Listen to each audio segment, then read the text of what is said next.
All right, there we go. There we go.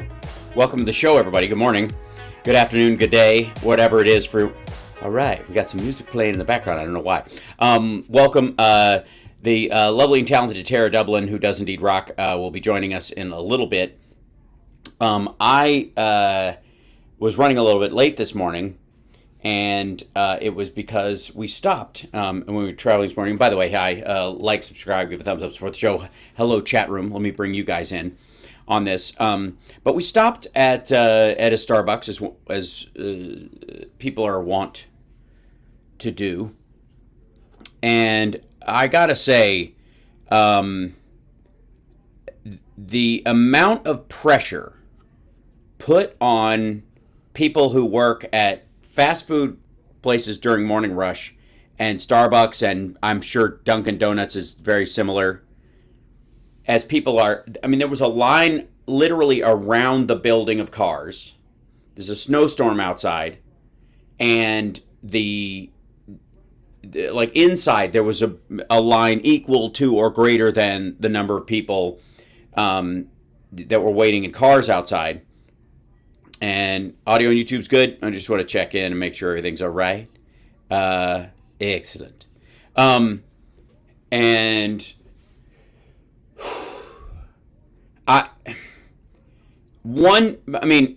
everybody was working hard, but one employee in particular was seemingly carrying the weight of everybody else. Literally, this girl, she's probably just out of high school, maybe a freshman in college, almost single-handedly made every drink in the place. Like, it was absurd. I will say that I felt the need, and I hope you do too, to tip her on the side so that it didn't just go into the general coffer. Because, like, bless her heart, you could tell she was, like, near a breaking point. I saw her actually ask for a break and be denied. She, like, maybe in a half an hour or so, she could get one, right? And you could just see her kind of wilt when that happened, and when she was like, okay, but it was just, I don't know, it was brutal. It borderline brought a tear to my eye. And so I would just like to start the show off, if I may, and I think that I can, with a massive salute to everybody who's in customer service and retail and who's in hospitality, and especially people who are frontline food workers, that unlike people, say, who are, and this is not denigrating anybody who does, who's a server at a restaurant or a cook at a restaurant, but the people who are in positions where they do both all the time in a huge hurry. And so I have a request. the next time you're in that situation, you find yourself in a situation where it's taking longer than normal to get your food or your beverage because they are so backed up and they are slammed. Uh, be gentle. If you can, if you have the means and wherewithal to tip them and that kind of stuff, please do. But also, just specifically, like, give them a smile and let them know you're good, even if it might feel unnecessary at the moment. Just let them know you're like, take your time, I'm good. Just hearing that can lower the pressure on them in that moment. And it's great to be patient. I always am. But it's also to let them know you can be patient. Like, you can afford that for them. Because for every one of you that does this, there will be 10 people sitting there shaking their leg and sucking their teeth, waiting for, like, okay, waiting for them to hurry up and get their stuff done. So I would just say give that extra effort if it's within you. And we've all been there in some form or another. All of us have had jobs at some point, or still do, where customers are awaiting, and some of them are very patient and kind, and some of them are very short and whatever. I mean, I guess the equivalent in the acting world is the fan that demands your attention versus the fan that appreciates it. And the one that demands your attention can be very mean and can be dismissive and of your family and everybody around you. I'm just going to check my mic to make sure my audio should be. Yep, I should be mono technically, but I don't know why I would be in the left side only. That's very odd. That's let's see, high resolution stereo audio. Oh, no, wait, how about this? Check. Maybe that'll solve it. Let me know if that works. So, anyways, I just want to put that out there. And okay, let me also make sure that Tara has the proper invite link. Boink. And then I should have changed the name of the show. I did. Okay, good. So that said, hi. Lots of stuff going on. Clearly, and why is my little side monitor thing my little travel monitor has just decided to be a big old jerk for some reason? Is it just not going into that side? Is it just not a power thing? I know I'm plugged in, or at least I think I am. Maybe that's it. Hold on.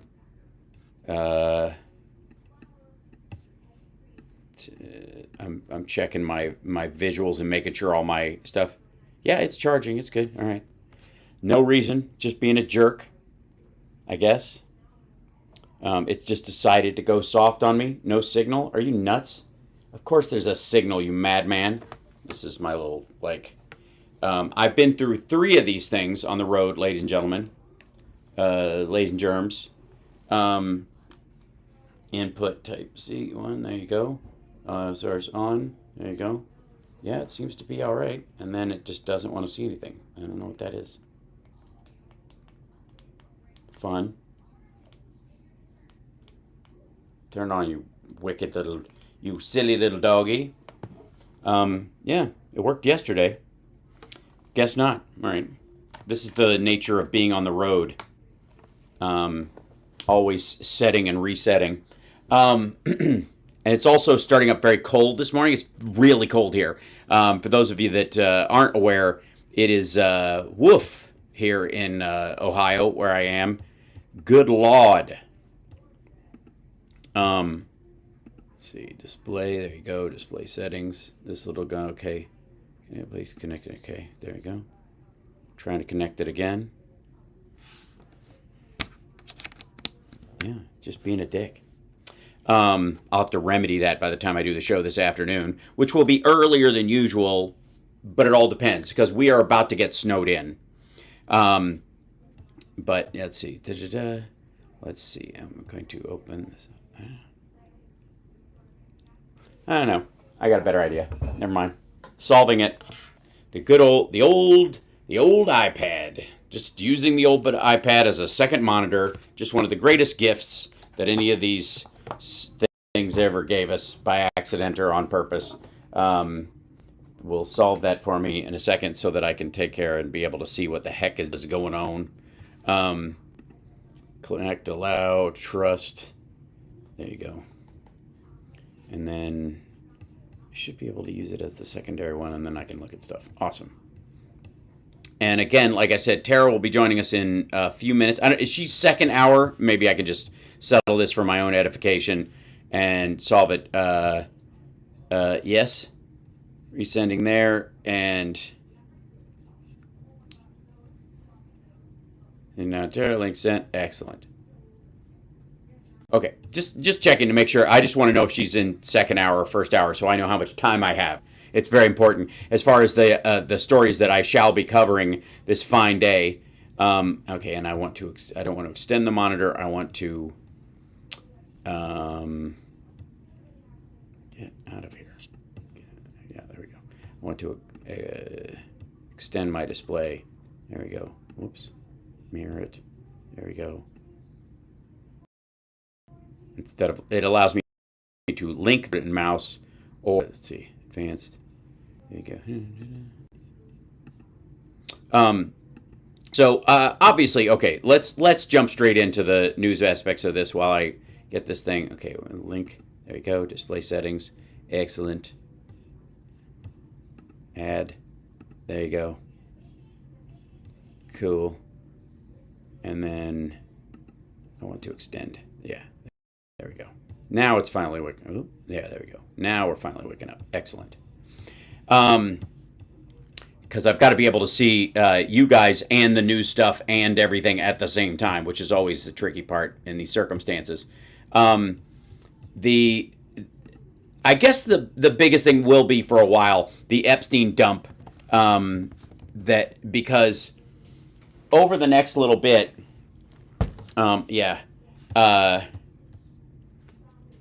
there is. They are going to. Yeah. Here we go. This is 2 days ago. I'll open this, and I think I can share a screen with you of these kind of things in a moment. But the general story is how much is being hidden, not how much is being released.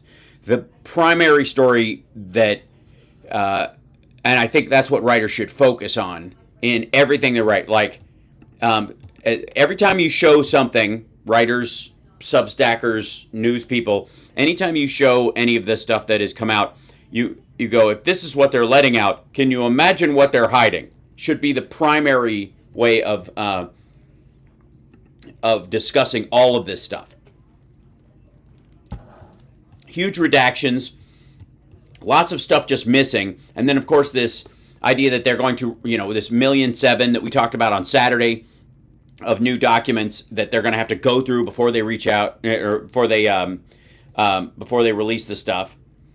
The reality, though, is, and I've said this a bunch of times, whatever whatever damage this is doing to Trump by not releasing stuff, it's worse what's in there. And it will continue to get worse. And that needs to be hammered as well. Trump did this big truth sinkhole post where he was saying it's all about Democrats and it's a Democrat hoax. So Democrats are creating, I think, follow me on the logic here. Excuse me if I'm a little confused. But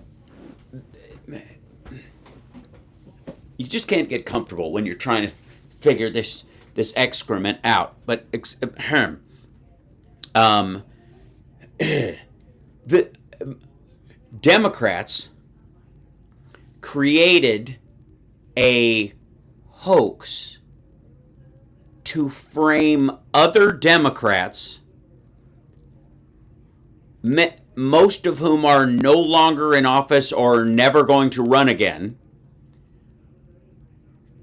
just so Trump could hide it from everyone. Because of his concern, I'm sorry, I'm starting to get an aneurysm as I try to make this make sense. As he released document. Is could it possibly be? Could it possibly be that Trump is so, his brain is so decayed at this point that he literally couldn't find another word to explain what was going on except hoax? Like, you know how you're hunting for a word when you're having a senior moment, as it were, which I've seen, my kid had when he was 10, when people are like, what was the name of the person who was in the lady, Barbara Eden, right? Anytime you have that moment, and or you're trying to think of somebody's name and another name gets in the way, I think everyone has sort of experienced that moment, right? Where you're like, who's that person? I want to say Miguel, Michael, Margot. It's Margot. I can't think of any other name but Margot now, right? That kind of thing. I think Trump's brain does that with the word hoax. I think he is so, like, his brain is so decayed that it literally only has, it's like a dog that just goes ball, ball, ball, ball, walk, ball. But it's with, like, hoax, Russia, like it's like that old Far Side cartoon where it was just like you're talking to the dog and going, you shouldn't do that, and don't chew on the things, and stay away from the thing, and all the dog hears is ball, ball, ball, ball, ball, ball, ball, right? That's Trump with hoax. Because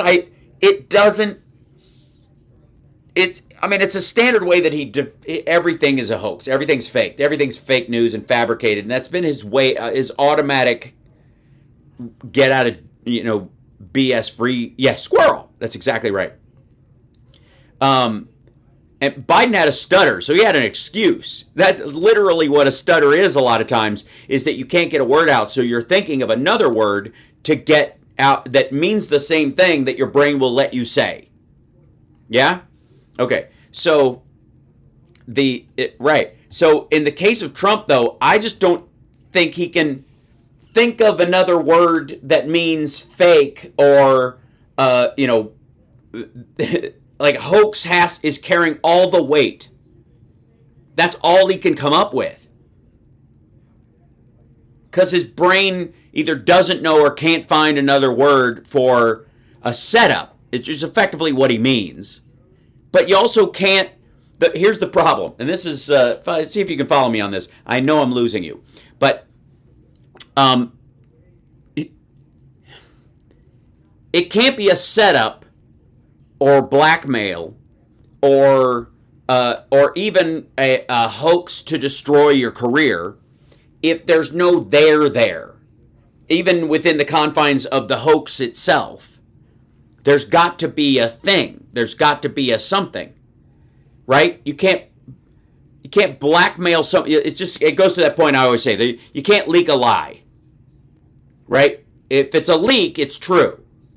If you're just lying, you're just lying. Anybody can lie. You don't even need inside information to lie. You can just make something up, right? That's a lie. That's not a leak. A leak is a piece of true information that gets out. So anytime somebody goes, somebody in the White House leaked this, or we're looking for leakers who let this out, or Hegseth is chasing down leakers, it's an admission that it's true,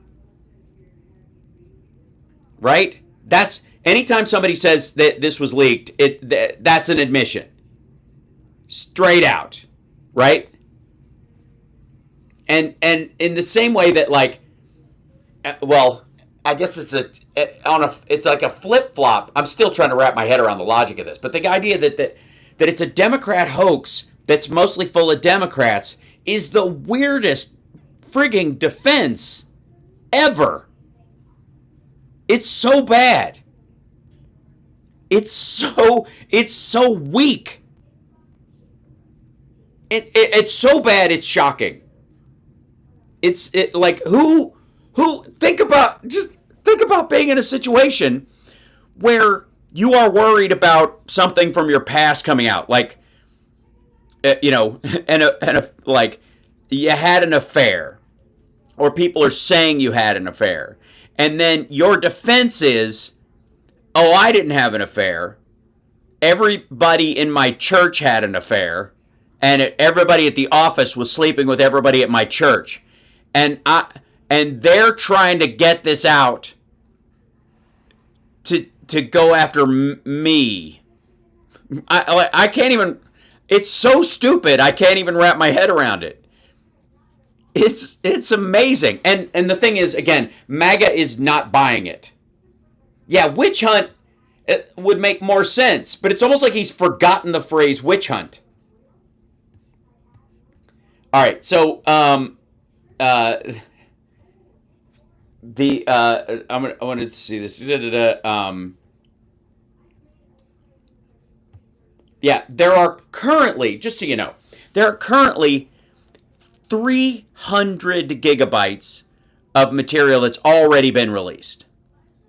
On top of, by the time they redact it, because they're going to have to take a picture, and then they'll have to redact that picture, and that redacted picture will have, it will, because it's been modified in Photoshop, I guess will be a slightly higher file size than it originally was, perhaps, unless they down-res it on purpose like they did with the flight logs. There's 1.7 million more documents, and there's already 300 gigs worth of stuff, much of which I have downloaded, much of which a lot of people have downloaded. Like every time they post something, it's so funny. They pulled back I want to say 8,000 files out of the original dump that they had put out, and they pulled back, not realizing that it's public record. People can download it the second it goes out. So nobody, yeah. You can't, the internet is forever anyways. But so many people, myself included, that the minute they go, okay, their new docs are being posted tomorrow, or they're releasing a tranche of documents the next day, we're all just downloading it. Like, this dude's files are everywhere now. If my sound is off sync, refresh your page. It might solve it. So, I made a joke on my Blue Sky that obviously the White House is being controlled by one of the most powerful lobbies in the world, Big Toner, because they are literally trying to make the world run out of black ink. And by the way, it's Andre's birthday today, right? I want to. Am I getting that right? Is it today? Because I want to make sure. I don't mind wishing her a happy birthday on the wrong day, but totally good either way. So I just wanted to clear that up and make sure that we wish her a mighty happy birthday, if I am correct. Nope, still out of sync. Curious. Maybe if I change screens. Sometimes it does. Sometimes it's nice and it does things, and like if I just switch the page, it just wakes up or something. The other thing I can do is close other pages and do that whole thing. I was working on my new website this morning because I need to update my website. It's been a while.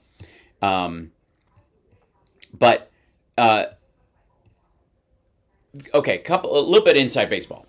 So, Pam Bondi apparently is aware of the blowback. Now, I don't mean that she's aware that people are mad or whatever, because clearly that's true. But she is not just aware of the public blowback or the maggot blowback, but she is aware of the legal issues here for both herself and other people around her. Because the law, specifically, the Epstein Transparency Act, or whatever it's called, is crafted in such a way that there is no effective statute of limitations. Because every day you don't release everything is a brand new violation of the law. So until everything is out, And everything is only redacted to protect victims, not, potential fellow co-conspirators and people who would suffer reputational harm by hanging out with Epstein or being found to have hung out with Jeffrey Epstein. Every day until that is satisfied is a new crime. If that's clear, and in many ways that's how it should be in these circumstances. Yes. Well, and yeah, Balt Dennis said Bondi could lose her law license after Trump term ends. Bondi will lose her law license after the Trump term ends if she ever uses it again. She may do what members of the Bush administration did post Abu Ghraib and just kind of move offline, as it were. Get just have an AFK career, if you know what I mean, away from keyboard. So, I just want to be abundantly clear from my sources that Pam Bondi is aware of the legal ramifications. She's aware she is breaking the law. She has an awareness of guilt. Now, the question about whether she thinks she's going to get a pardon might be the matter of whether or not she actually responds, like whether she does anything differently. I think she's counting on a pardon from Trump, which I have to say, we definitely need a new law. We definitely, after we move out of the current unpleasantness away from Trump and all this particular gross era, one of the things is that we're going to have to recognize is that we have a high trust society, which is what you should shoot for. And we've had, up till now, a high trust presidency. That the president has very few constraints on them, and a lot of them have not been defined because the Supreme Court, and that's why the Supreme Court decided actually there are no limitations on what he can do, because there never were before. It was a matter of ethics and personality and the voters defining what they thought was kosher for the president to do. Remember pocket pardons? Yeah, the hidden under the table pardons.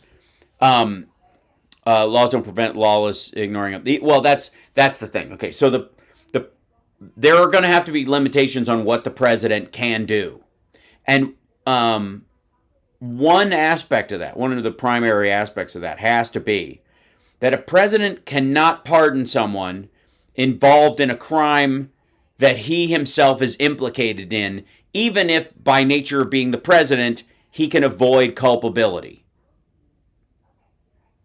Now, that seems very obvious, right?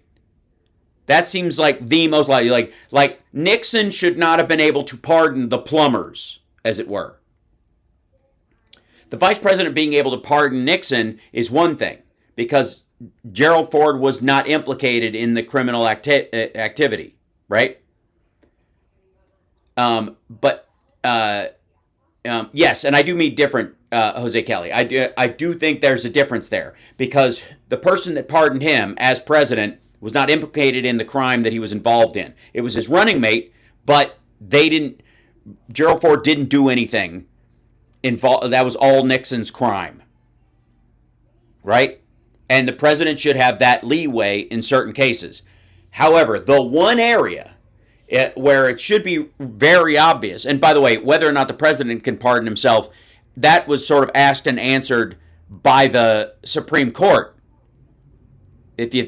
Right? Because the Supreme Court effectively saying that anything they think they're doing in the national security, to protect the United States, and you can't question their motives, qualifies as, as under their like purview as president, under their jurisdictional control, or their rights as the president of the United States.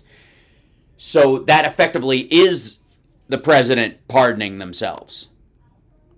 Yeah, hit that like. Look at this. Come on. We can do this. We can get over 1,000 likes in here. By the way, as soon as you hit the like in on whatever channel you're on, it boosts the show in all the other live stream areas and that kind of stuff. That's the main thing that does it. Also, obviously, I don't have to tell the chat room that it's great to hear from you, and it's also great when you add things to the conversation. But if you hit that like, or if you add a comment below wherever you are when you're watching this later, it also helps get it out there. So the rules on the president aren't going to change all that much as far as what their activity is. However, one of the ways you guarantee that there are constraints on the presidency while they're in office is that the people around them aren't guaranteed a pardon. And so they have to stick to the law even if the president doesn't want to. So it makes illegal orders harder to follow. Does that make sense? You should not be able to pardon someone for a crime you asked them to commit. That needs to be a law. Right?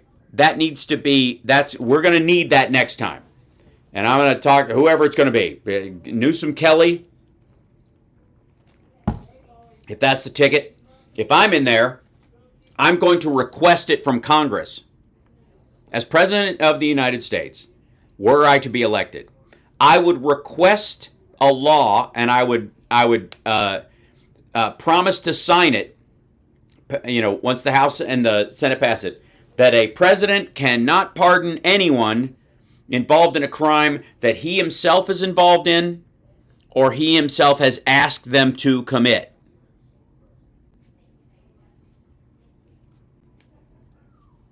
That was a no-brainer, but now it has to be a law. I agree. That wouldn't be hard because I don't think any decent person would be apt to violate that as a principle. But a principle is only as good as the people who uphold it. And if there's no legal ramifications, if you get people, genuine scumbags like Steve Bannon and Roger Stone and Donald Trump and Stephen Miller and that crowd, if you get them into the White House, the principles don't mean shit in that case. Right? Also, I would make an argument that interpersonal, relationship-based issues with the President of the United States, whether they are married or not married, whether they have an affair, whether they're gay or straight, is not the purview of the Congress. So we wouldn't have a Lewinsky issue ever again because you wouldn't have the right to ask someone if they're having an affair. It's a personal issue. And you can't make them lie in out of discomfort or whatever. It's none of their business. Because it will be used as a distraction from the issues that they should be asking, and answering hard questions. Think of all the things that weren't being focused on when Lewinsky was the story. Somebody, hold on. This is a really good point, but I also want to make a, let's see, where is it?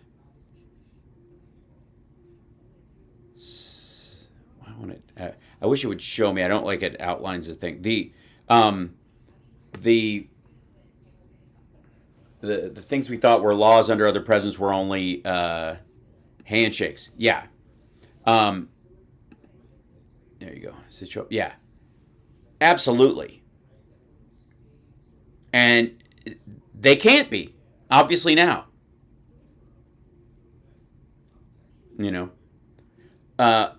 Also, how sometimes when a legal expert is like a forensic pathologist or somebody violates the law or taints evidence, all of the cases that they were involved in get reviewed, or should. I think the same thing should be true of the Supreme Court. That if, because this will help them police themselves as well, is that in the case of somebody like Clarence Thomas, who's clearly been involved in, bribery, you would want a law that says if if they're engaged in bribery, there has to be a systematic review and audit of Supreme Court justices on the regular. And that if they are found to be getting, influenced financially by people, then their arguments on every case they've been a part of become suspect. And so in those cases where you have somebody like Clarence Thomas, which are iffy, you would have more, let's say, Alito and Thomas and Gorsuch maybe would put more pressure on him to recuse himself from certain cases so he wouldn't screw them up later. It's because something being against the law has certainly stopped Trump. Well, it has. There are a bunch of areas where he has not been able to get what he wants because it's against the law, because it requires other people to break the law. And in these other cases, there are state crimes being committed, for example, within the federal crime that he's asking them to do. And in doing that, people are, they endanger themselves, and so they're refusing to do it.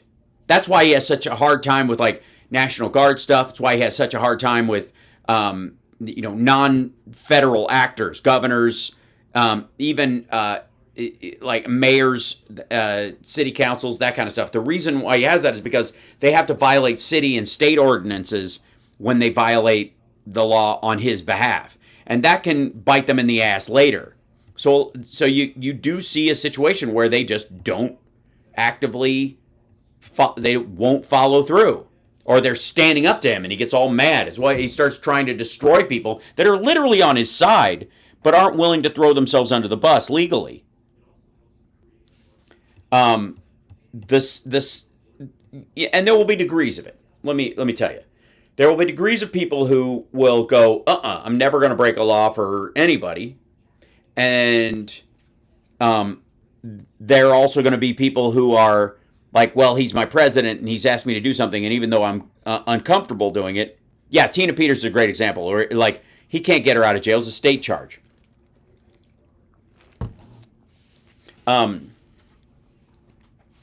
You believe they should, and this is a great point. I believe they should recuse themselves from any case involving a president that appointed them.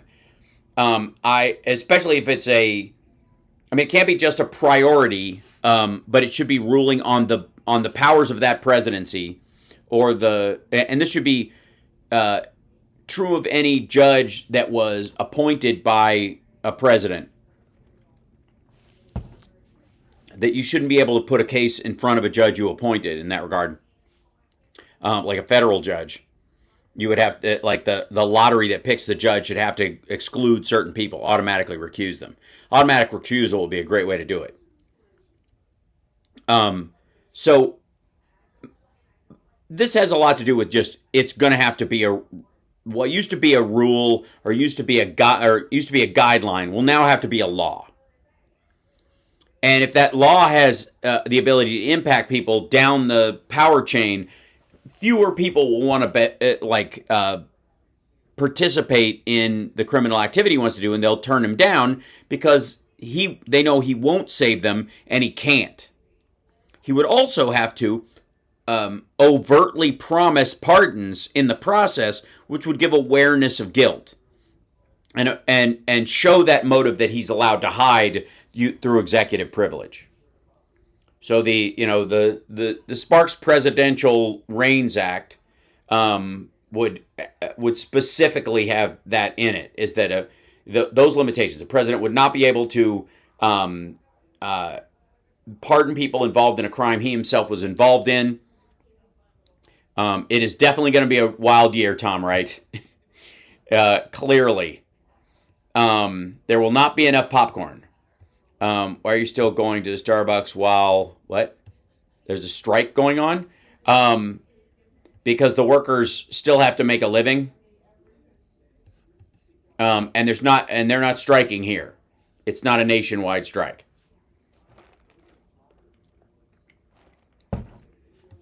So, the strike, let's see, Trump and Bibi currently having a genocide. Okay. So let's get to that one too, and I'm sure this will be part of this. You guys know these, Genocide Joe, DNC fucks that we saw at, last year outside the DNC marching around calling Joe Biden Genocide Joe and all this stuff, didn't show up at Mar-a-Lago, didn't protest at Mar-a-Lago. Are they there today?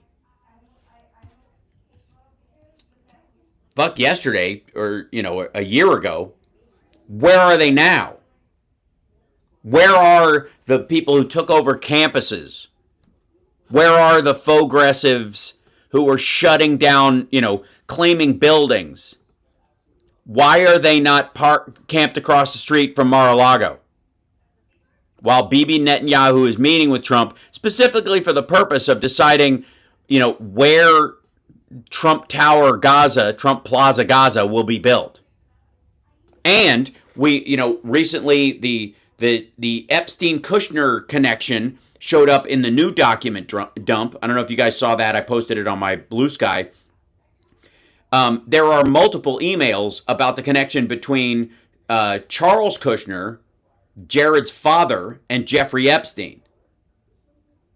Which, again, never mind the fact that Trump is clearly marrying his daughter off to another real estate mogul in this, kind of, uniting of kingdoms shit from, the 1700s.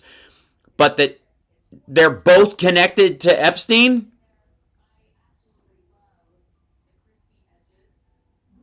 Hold on. Let's see. In the year 2025, if man is still alive, Russia told him to stand it. Yeah. Oh, and then, of course, literally Trump making Zelensky laugh by saying he talked to Putin, and Putin has, he wants Ukraine to succeed. It's bananas. This lines up, and this is a huge difference between Trump of 2 years ago, or especially 5 years ago, which was a conniving, cruel, Machiavellian sociopath, and now he's just a doddering old fart scrambling for power at the end of his life.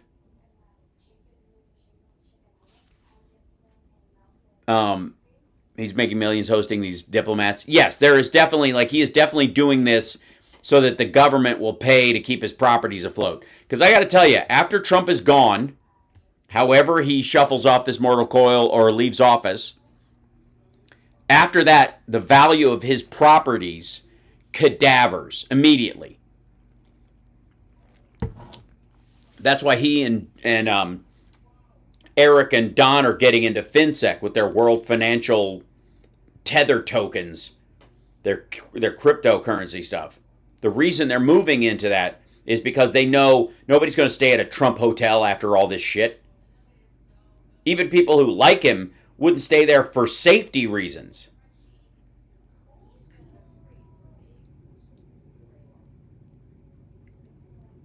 And again, he will always lose whatever fortune he gains. He will burn it all because it's who he is.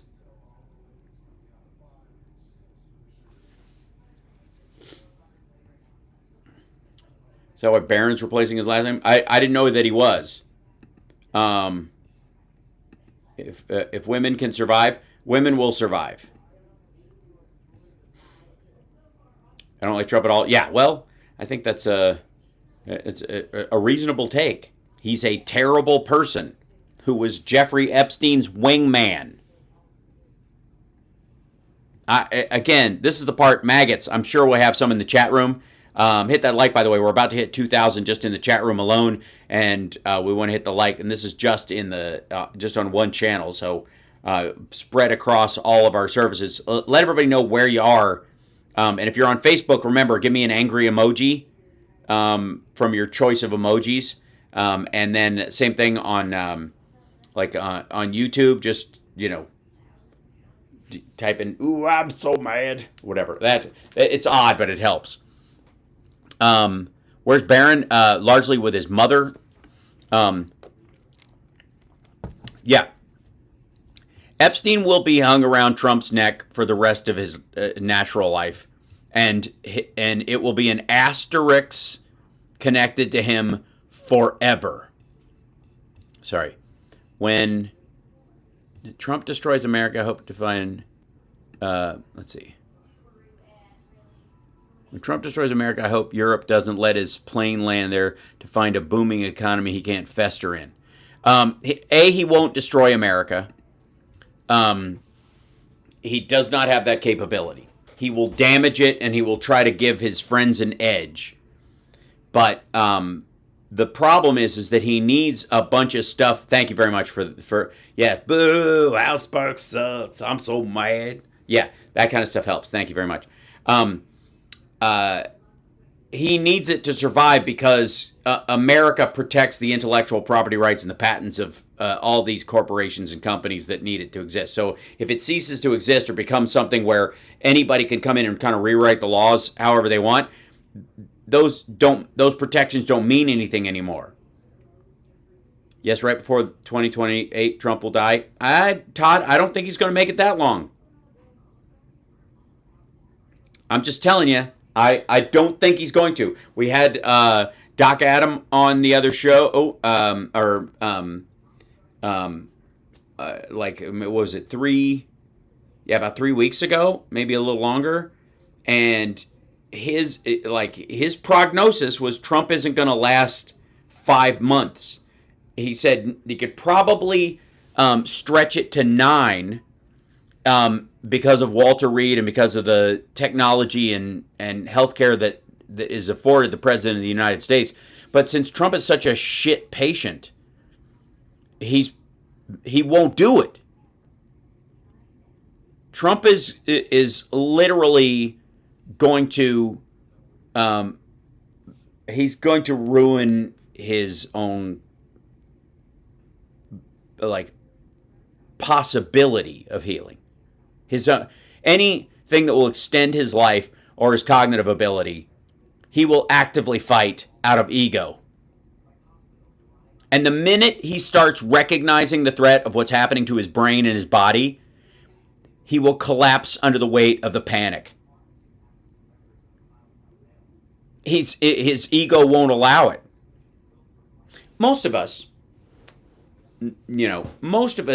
can recognize, as Dirty Harry used to say, man's got to know his limitations. That we can genuinely recognize our physical limits, especially, okay, I'll give you an example. So I injured my shoulder, you guys know, a couple years ago, and it took a year and a half to just build it back to where it was functioning again. And now that it's functioning again, I'm starting to rebuild the musculature of it and all that kind of stuff. But it's still behind my right arm. And so I have to, I pressed 2 plates for the first time in a while, and it was really great. But when I was doing that, when I was benching, I was finally getting 2 plates, I was very happy. But at the same time, I was I'm not going to re-injure myself. I don't want to get carried away and think I could just do this. So once I hit that and I was okay, I've got the stability to do it, I backed off and continued slowly but surely rebuilding the muscle in my backs and my upper arm, right? Yeah, Doc Adams going to be on Wednesday. And we're going to have to do that maybe a little earlier because I fly on Wednesday because it's New Year's Eve. We'll figure that out, Andrea. I'm sorry, because it's just the nature of it. And anyways, point being is that I recognize the limitations. I believe I can blow through them, and I believe I can heal through them and all that kind of stuff. But it takes work, right? It takes a recognition that you could harm yourself if you go too fast, okay? That's simple enough. Trump has none of that. He has none of that. He has no ability to recognize the normal limitations of where he is and what he's doing, except when it's in a panic. And you can tell when he's walking down a flight of stairs. And lately he's been talking about he's probably going to take a tumble down the stairs at some point.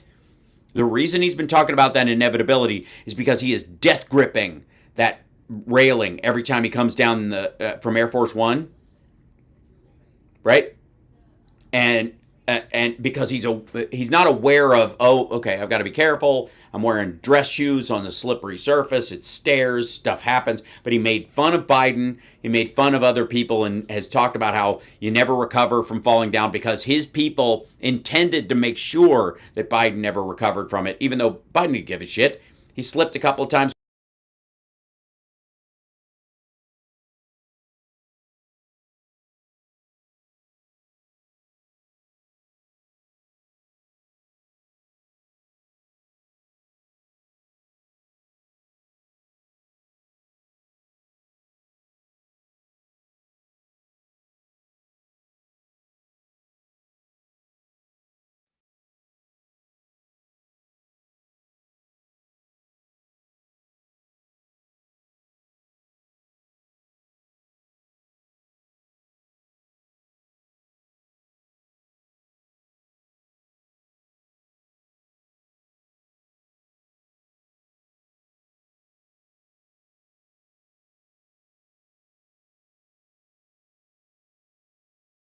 Tara Dublin is joined. Okay, excellent. Okay, that actually worked. So Tara Dublin is joining me right now.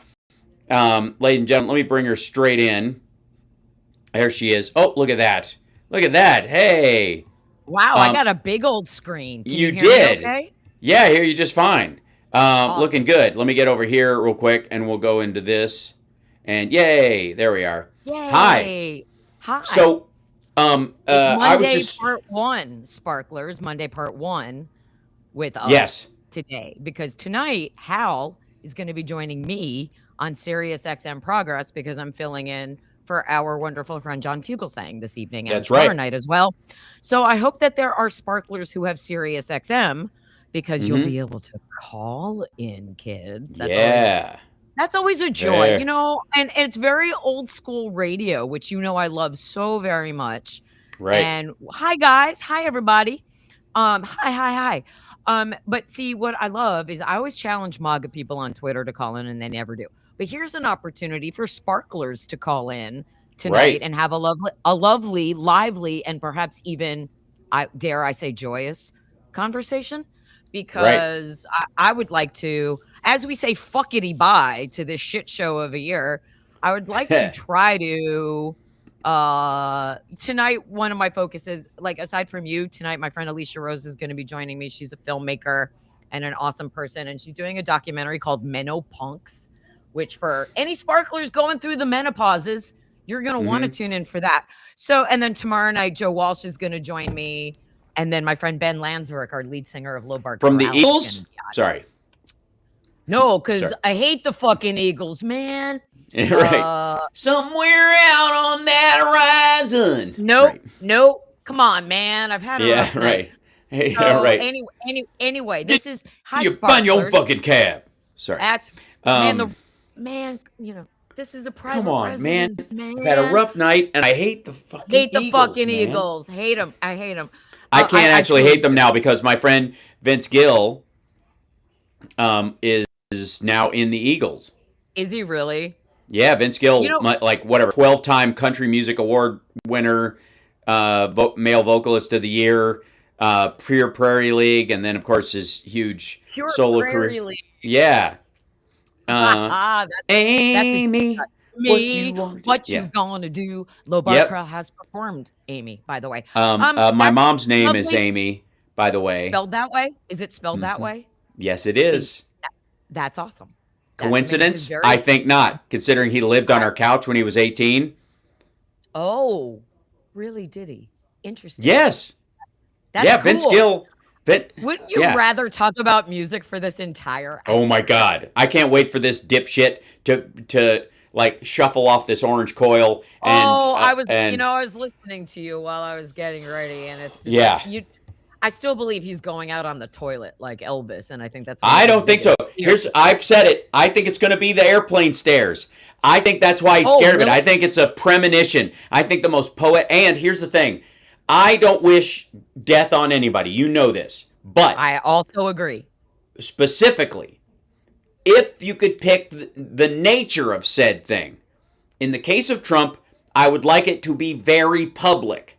so that Oh people can't yeah. go, oh, they killed him. The big they in air quotes. I want them to see him go, I'm the greatest stairwalker in the history of stairwalkers. And then Clouseau his way down there.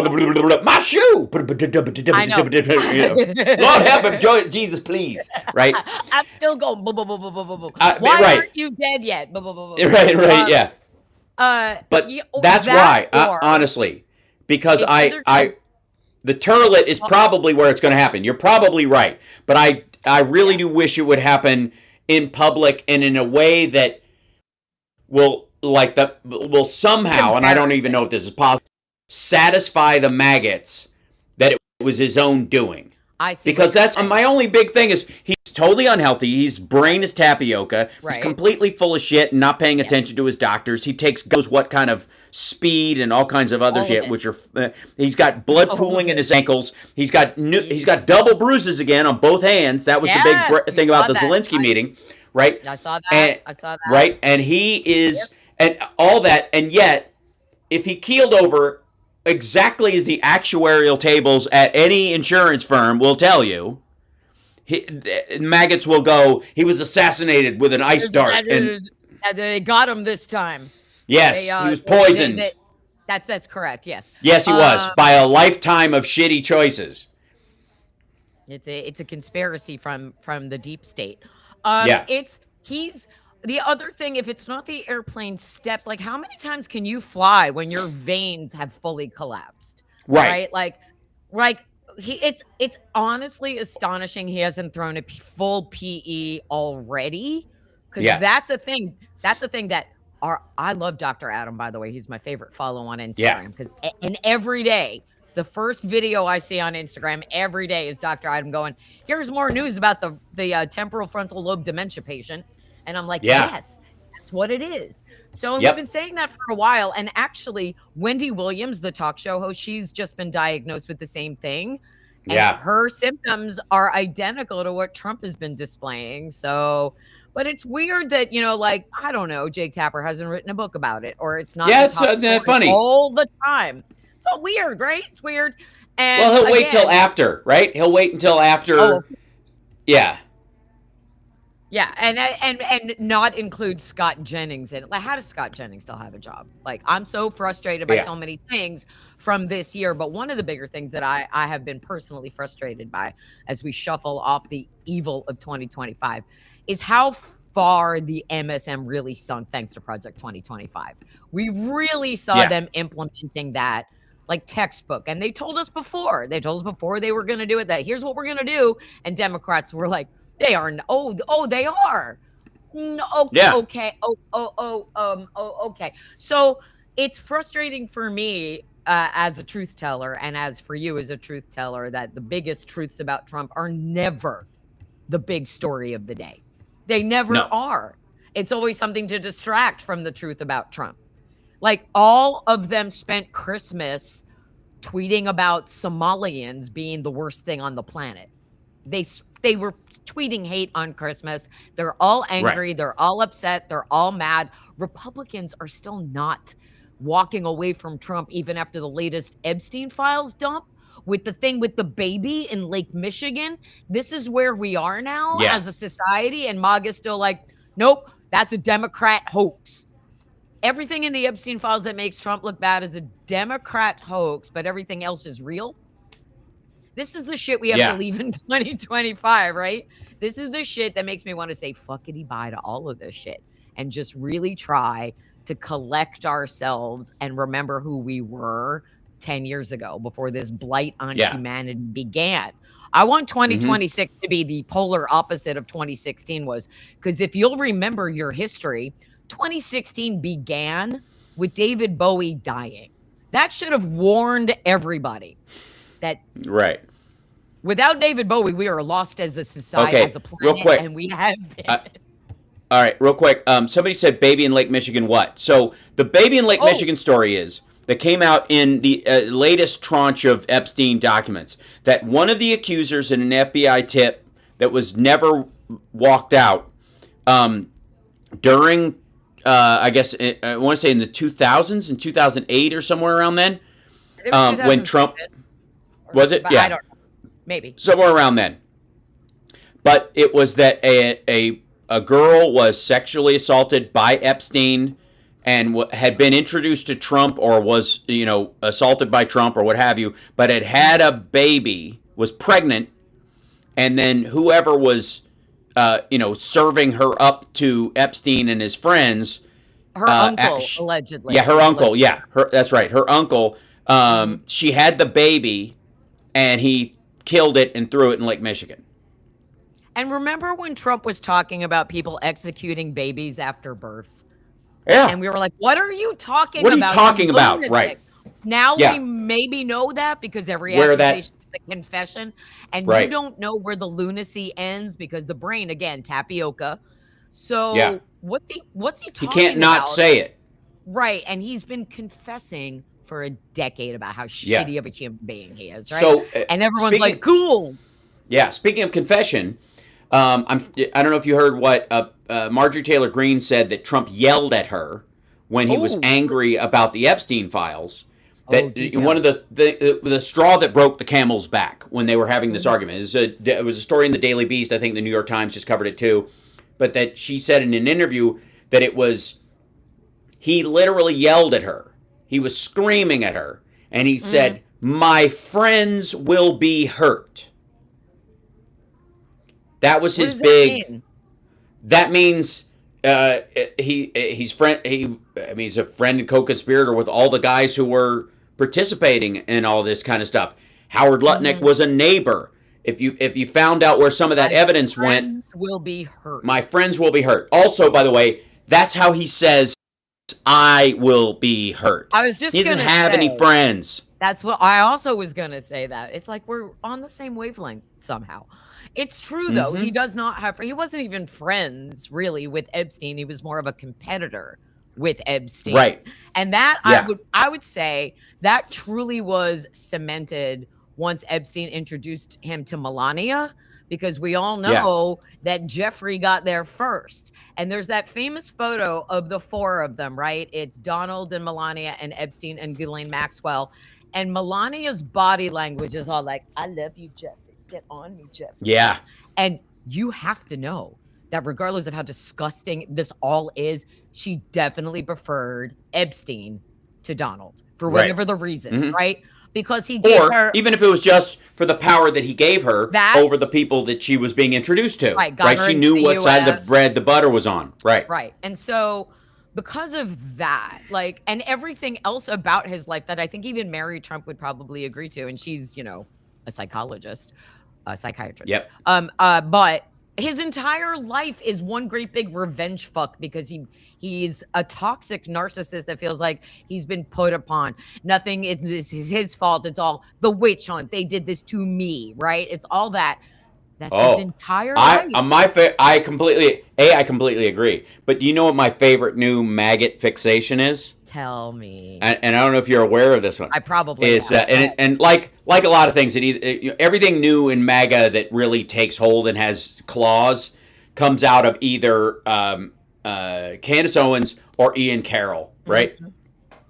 Ian Carroll's the conspiracy theorist guy with the giant mustache who looks like Tony Robbins fucked himself in a mustache factory. I might not And know him specifically, but I'm sure I know the okay, shit propaganda you line. look it up, you'll see what I mean. Yeah, go ahead. And anybody who has seen him knows I just nailed the description. But also, and Candace Owens is obviously. But the story in Maggot World is that Trump is gay and that he's been secretly gay this whole time, and that all of his show wives are specifically for that reason. He is bisexual enough to have children, but he prefers the company of men, and that's why when he gets a little loopy, he starts petting people like Mom Donnie and talking about how handsome MBS is because he's closeted and all that. Okay, now let me be abundantly clear.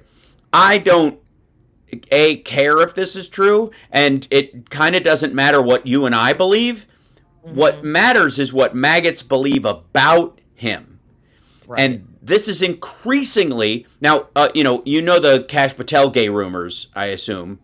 I mean, when you tweet a picture of yourself that you Right. Photoshop where you put your head on a giant leather-bound moose knuckle, I Yeah. might question where your Well, that's the sexuality least of it. lies. That's the I least of know. it, because he That also grinder lives. goes down every time you visit a city and you live with another man, but not Yeah, in Washington. You live in Las right. Vegas. I learned from you last week. That's So right. you don't live with your girlfriend in an apartment in Washington, DC. You live in Vegas with a dude. It's just, Right. I'm just And I have I do, questions. yeah, I do And think, yeah, someone said in the chat, like, go back to Roy Cohn. Roy Cohn yeah, was like, "Come here, baby. Come here, baby. I'm gonna show you love like your daddy never did." right. What an Right? odd, but for, and considering how homophobic he has been, or how like anti-gay he has been over the course of his life, it's a little bit like "Milady doth protest too much." Well, You so know, did Roy it's the Cohn. He quoted classic him root of repeatedly it. on his deathbed where he's like, "Roy Cohn's not gay. Roy Cohn just fucked boys." Yeah. Okay. So Whoa. Trump, Yeah. it would not be surprising to me at all that Trump took that with him, like his dying words, like his Right. mentor's dying words are, "You can fuck boys and not be gay? Awesome!"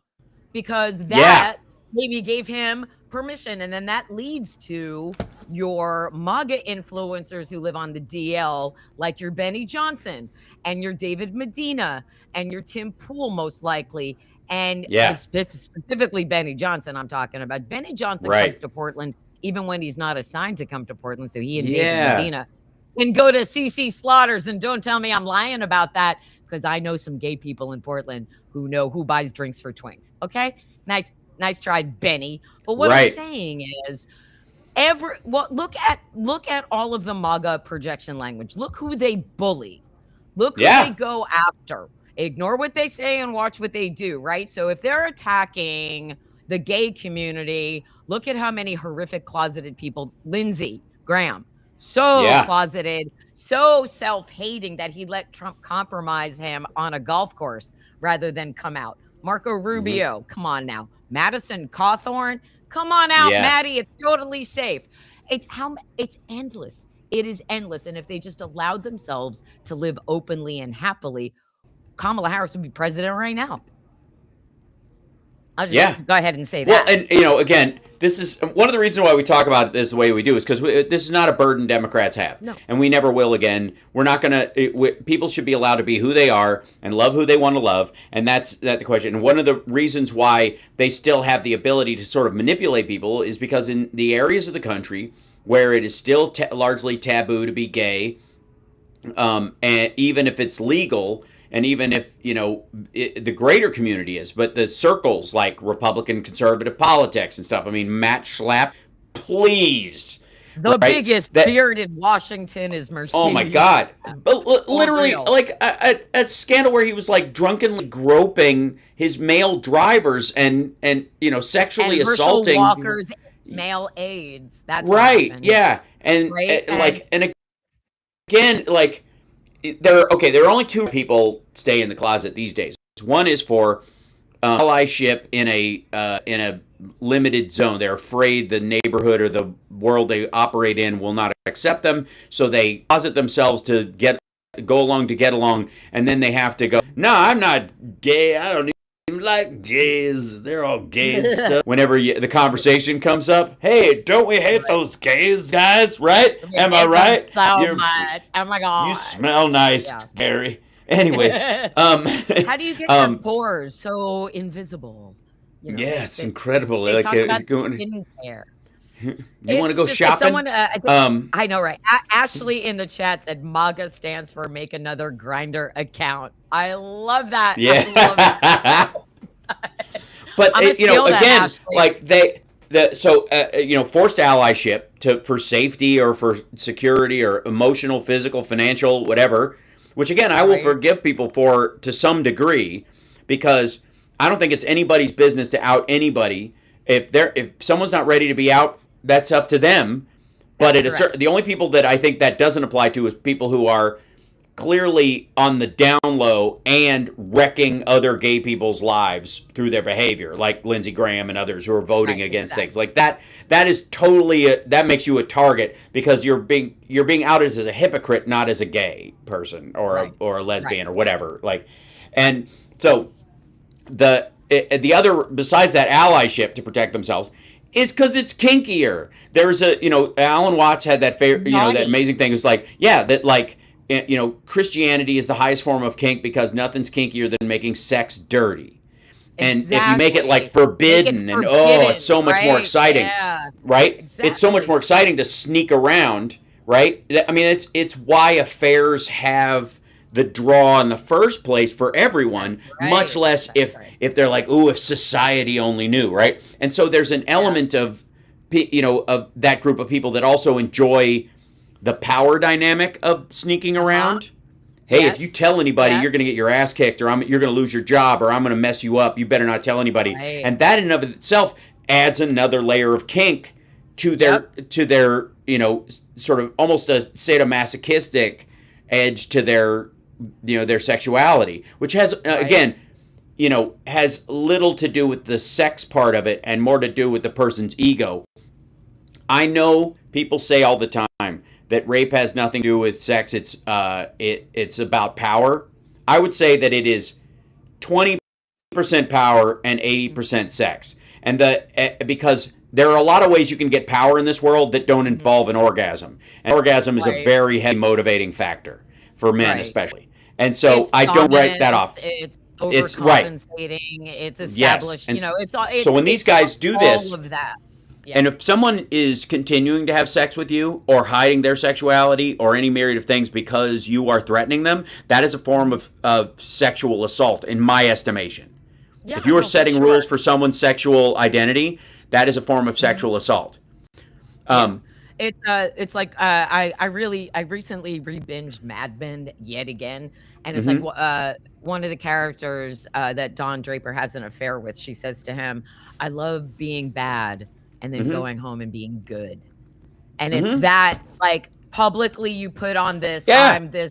I'm this delicate shrinking flower, and then you go home and you put on your leather and you bring out the Oh my whips, God. On the right? right. So, okay, let's talk about right wing sexuality for a split second because it's really a weird Repression. psychological deep dive.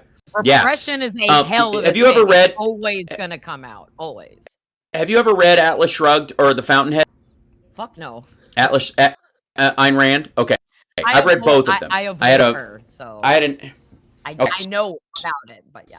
I had an ex who was very much into the and suggested I read them. And, Mhm. like in the balancing act of life, if you lean way towards martyr or overcompensation in the friendliness and you need a little bit more of a stiffened backbone, reading something that is so far in that direction will even you out a little bit. So there's some value in it, but if you're already here and you read it, you'll become basically Hitler. It's terrible. But in it, the sex in it is hilarious.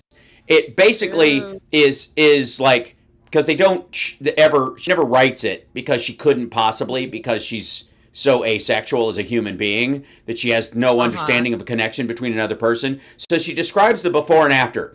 They go into the bedroom, Uh-huh.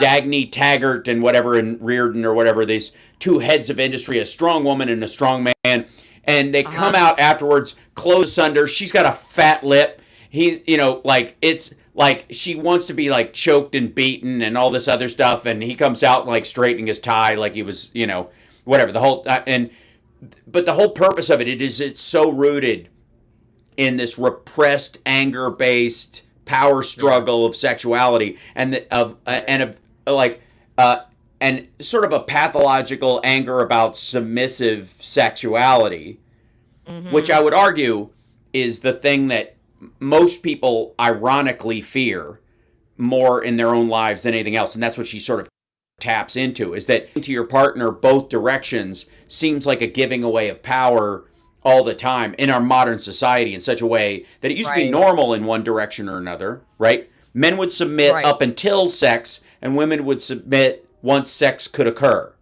So the Right. idea was that a man had to go off and seek his fortune, risk his life to get a wife and all. And Ready once to the wife wife. became, he Yeah. proved, well, he proved himself of her that he was going to go out and feed everybody and build the house and all that shit. She would sue Right. their sexual partnership, whatever. She would be the submissive one, Right. and that was kind of the unspoken agreement, and a much more balanced one than people speak of. Once it became clear that in modern society there are a lot of jobs that anybody can do, and you don't have to have big, strong back muscles to do them, and you could, Mhm. like, and they could pay for the whole house. This whole stretch, of time has been very confusing for that crowd. They Yeah. don't understand how to balance this part of it out. Like they're weirded out by it. I mean, And and they're also this is the same group of people who were weirded out when they found out women can enjoy sex too. right, They yes, did not. there's There's that a other right. long history of not caring about a woman and how she feels about sex, or is she enjoying it? I Doesn't got matter. The okay. man. Yeah, That's. Well, I mean, in that we don't have in to that go down crowd, that.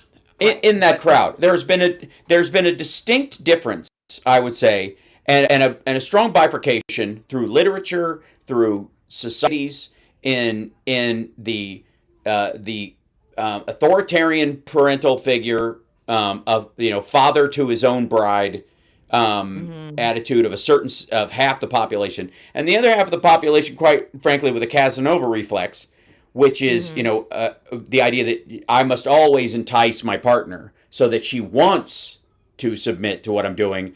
Which is, I mean, if you want to talk about, I mean, you say, like, I know you wrinkle your nose at it, but this again, that's the hostility towards submission. A man also submits I himself in that regard. I'm saying, like, neither one of them like the in a BDSM situation, neither one of the partners in that is bad.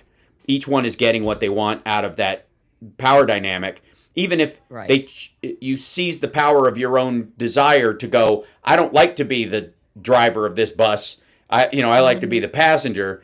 That's okay too, right? And right, you right, and your exercise of power is finding someone who matches that need, right? It's not a weakness, it's a strength. It's knowing what your desire is and being okay with that, right? right. Well, And in yeah, in the sensualist Casanova arc, men have, it's hair metal, it's fucking Led Zeppelin, it's I it's know. You the know, French, it. aristocracy, it's the poetry, and prose of the Renaissance. That's what that was men finally going, it's not about a power dynamic, it's earning each one's respect, and being able to give yourself over to your partner, and Right. Can I and just I've got to say prove that it's worthwhile. Right. right, and can I just there is literally nothing sexier than consent. That's the sexiest thing. Consent is the Sure. sexiest thing because consent is permission to be vulnerable with a partner Right. and say, here's my truest self, Yeah. and I'm willing to share that with you. That is really sexy, being accepted in a moment of pure vulnerability. And Mm-hmm. when you have that, it's safety and it's trust, and that's the best sex. It satisfies you physically, but it can also make you feel safe emotionally. That's, I Right. think, what most people want from Who it. have But a when you healthy are told, identity, and right, yeah, it's all which is about that. valuable. You're And a big right. And it would portion of be these people just fucking don't like well, they're not like, taught that. They're taught right. that their sexual feelings are naughty and bad Uh, and evil. In the I don't Catholic know. Church, And maybe watch at the one point, movie watch any movie about, like a Catholic school, like Heaven Help Us is back on HBO. If you wanna take a trip back in time, whoa, right. between the filmmaking and the attitudes. But, like, so it's about this school for boys and the Catholic boys, which was originally the name of the show. And Wallace Shawn they're about to do a school dance between the boys' Catholic school and the girls' Catholic school. And he's like, Uh-huh. "You have a beast in every single one of you, and that beast's name is lust." When you're taught that there's a beast inside of you and its name is Sure. lust, and that's bad. So that's what these Republicans are taught. Yeah. Bringing it back to where it matters. The Yes. evangelical Christians, the Catholics, the Southern Baptists, Orthodox Jews have sex with a sheet between their bodies with a little tiny hole in it. So because that's what they're taught. If you're taught that your healthy sexual feelings are bad, you are Mm-hmm. going to grow up and at some point defy that. And hopefully in a healthy way, but sometimes not in a healthy way. Mostly And that's not. Republicans. Right. And that's I Republicans. Yeah. I've So decided. I've the said that hypocrisy is what yeah. kills us, right? I It's think all their safe words hypocrisy are at the every are the level. filthiest things in the world, because it's a way of it's another word, when when no means harder. That's why you need a safe word when no means harder, Stop. because My safe word is right, stop. right. That's what I mean. Like Or it no one's was back you then. don't you don't need one if you just have that. But if you have a safe word, it's because no means harder. But it's true. It's like you wouldn't need to say pineapple if no ow stopped things, right? That And would you hurt. didn't A want it to. You're pineapple like, would no, hurt. why'd you stop? Right, exactly. Yes, pineapple probably. What I get like Yeah, don't if they no. run I mean, back but into the room carrying a pineapple, you're in trouble. But they yeah, no, but but it's all tied into shame over your sexual feelings. yes, Some people shame have over been body shamed. your own Shame over your self. Yeah, body. Right. yeah. Shame for your body, shame for your feelings, shame for your thoughts, shame for your actions, shame for the way you dress. All of that. Societal shame is a hell of a thing. And if people just let each other live, and Mm-hmm. again, when sex is Right. between two John consenting says partners, my safe word no is one's call hurt. EMS. I think that works. I don't have a safe word Fair. because no means no. It's fine. Like stop means stop. Stop I'm fine with means that. stop. Right? Yeah, yeah. But I do That's have. what I I taught my believe son. what we need these days in terms of your conversation about consent, we need a safe word Mhm. when you're opening yourself up to someone. If they know that you're open to having sex and they want it's the safe word is to start, not to stop. Like it's okay. Like Well, this is my consent word, and mine's yeah. erythropoietic protoporphyria. So I don't make it easy for anybody. But Do you make them the spell it too? nope, no, I'm not into I don't BDSM. see. I don't have to worry about any of this because I am happily single. None of this is an issue. But for the rest of the country, these repressed, closeted, Uh gay huh. Republicans who Yeah, are using their jobs to hate fuck the country because they hate themselves, unfair. It's yeah. unfair for us to have to pay for your self loathing, is the point of all of that. And so if Roy Cohn gave Trump that sort of mental permission, oh, I can fuck boys, but it doesn't mean I'm gay. So many Right. Republican men must also be poisoned by that wrong belief, Mike Johnson, in your prayer closet full of porn apps. It's just, again, and here's the other thing. If all of these Republican men came out today, you know what? Democrats would be like, awesome. Congratulations. Right. Welcome. Welcome. Welcome to living authentically in your truth. Come on over. We'll have a rainbow cake for you. We'll march with you. We'll support you forever. Democrats be like, oh, that's why. Okay, come on over. Mm-hmm. Again, come on in. The water's fine. It's the perfect temperature. There's plenty of room for all of us. Mm-hmm. So, I mean, that would be, the Mm-hmm. ultimate thing. I would like to. One of the things that I plan on talking about when I'm on Sirius XM tonight and tomorrow night is something, I want to leave negativity, as much negativity behind in 2025 as possible and move Mm-hmm. forward into 2026 just with a little more oomph and positivity. And like Sure. a lot of people are doing their year end wrap ups, the best of 2025. We could talk about that. I think I wrote down something. What did I write?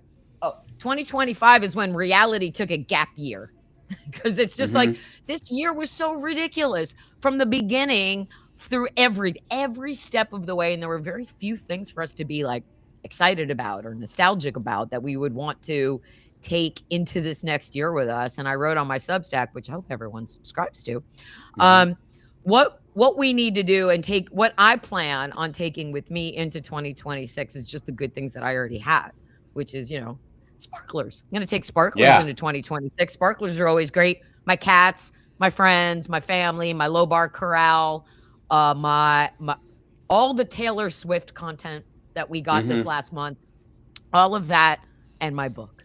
Those are the good I things watched, for by the this way, all of year those with Summer, and next. because You she did? You watched. watched Yeah, all of the course, Taylor Swift? I Oh, let's did. talk about this. I have not really been able to talk about this like out in the public space as much. Sure. I think everybody, even if you don't identify as a Swiftie or care about Taylor Swift, I think it should be like mandatory watching for all human beings because of the Right. way she treats people. If everybody could Mm-hmm. just take a sliver of what she is like as a human, and I just don't mean financially, but I mean Mm-hmm. her generosity as a human, if everyone could just take a little bit of that, we'd all be better human beings. But I would love to hear what your takeaway was from watching it. Yeah, I will admit to a mild string of jealousy at one point where they were talking about her early years, because her family basically, it was like, it's like when you're on a sports team or something, and your family just goes, oh, okay, our kid's a pitcher and he's going to be a pitcher, and so we're going to get him through college, and the whole thing is we're all driving him to games and we're all buying him the uniform and we're all in the stands and we're all cheering him on, and we make sure he gets to to practice and PT and all that extra practice after and all that kind of stuff, like that dedication of the entire family to, we've got an industry here around this person. And she really did, like that. And I appreciate, like, my family had a more hands-off way, which really ultimately helped, but probably added 10 years of waiting to my career. Because I call that's why I call the 90s the Sisyphus years. But if they did, and obviously my family worked and were career oriented in what they were doing too. They had a thing. They had their thing. So I don't mind necessarily, but it was sweet to see. And her, and my parents were never discouraging actively, but they weren't like, they would come to shows. I would ask them to come to shows, but they weren't coming to every show and sitting there going, "That's my baby, Hercules," right? And Right. And so watching how that helped her, I was like, there were a couple of times in my family where not just my side, but on my cousin, she was working at a Fruit of the Loom factory in Frankfort, Kentucky, as a job, and it was a steady job with benefits. And she decided to quit and teach scuba diving on rented yachts in South America and stuff. Like, she got certified and started going on these, and she met her husband, who was the chef, and they both started running these big boats together. And, they became like private plane pilots kind of for these people, but with yachts. And it was amazing. They've seen the world and done they've got great kids. But my grandmother had a panic attack when my cousin decided to quit her fine job at Fruit of the Loom in this dingy gray building in Frankfurt. Like, probably the worst architecture in all of Frankfurt was this building. It was just like a fucking tin barn where they had the factory, and she worked in the office there. And I talked to my grandmother about it. She was very upset about this. And I sat her down and I was like, look, do you realize how much courage it takes for her to do this?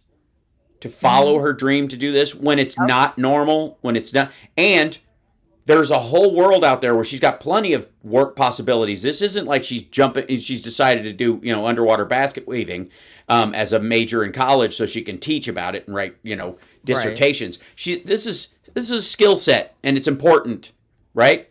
And